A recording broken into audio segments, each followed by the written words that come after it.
அப்புறம் தேவாலயத்தில் அவருக்கு வந்தார்கள், அவர்களை சொஸ்தமாக்கினார். அடுத்த வசனம் அதிசயங்களையும் தாவீதின் குமாரனுக்கு ஓசன்னா என்று தேவாலயத்தில் ஆர்ப்பரிக்கிற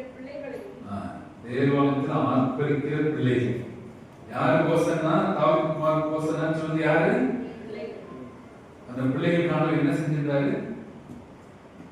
குருட்டு தன்மையை மாத்தினார், சப்பானிகளை தானே மாத்தினார்.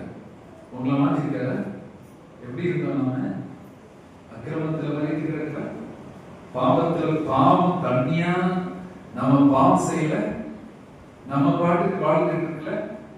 நீ போற வழி தவறுன்னு சொல்லி எச்சரித்து அவர் வழியை ஆண்டவர் கொண்டு வந்தாரா? கொண்டு வந்ததுக்கு நன்றி செலுத்தும்போது என்ன வந்திருக்கீங்க? நீங்க அரபி பண்ணுறீங்க. எல்லாரும் கொண்டு வந்திருக்கீங்களா? எல்லா குடும்பம் வந்திருக்கா? சரி, நன்மை இருக்கு. 1 2 3 4 5 அவ்வளவுதான் இருக்குது. அவ்வளவுதான் குடும்பமா? ஆறு இருந்தா உங்களுக்கு ஆகாரம் கொடுத்தாரா? என்னையா ஆகாரம் இல்லாம இறந்து திரிப்படியா வச்சிருக்காரா?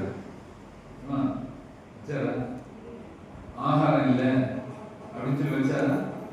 வச்சிருக்காரையா? வஸ்திரம் இல்லாம இருக்கிறாங்க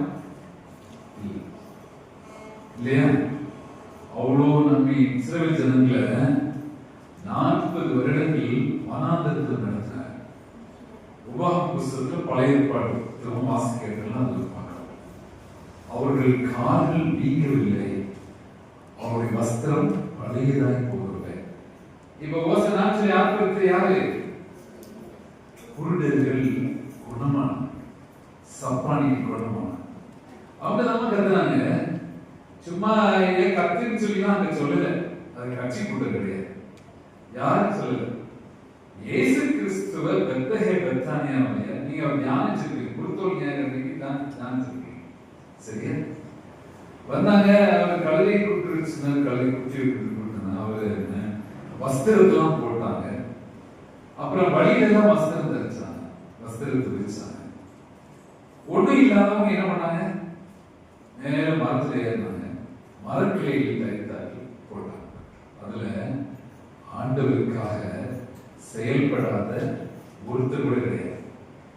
தங்களுக்கு ஒரு வஸ்திரத்தை வைக்க முடியாம இருக்கலாம், ஆனா உடல் உழைப்பு கொடுக்க முடிஞ்சதுல மரத்துல ஏறி கிளைகளை வெட்டி அந்த வழியில இயேசுவை மிதிவழியை செல்வது.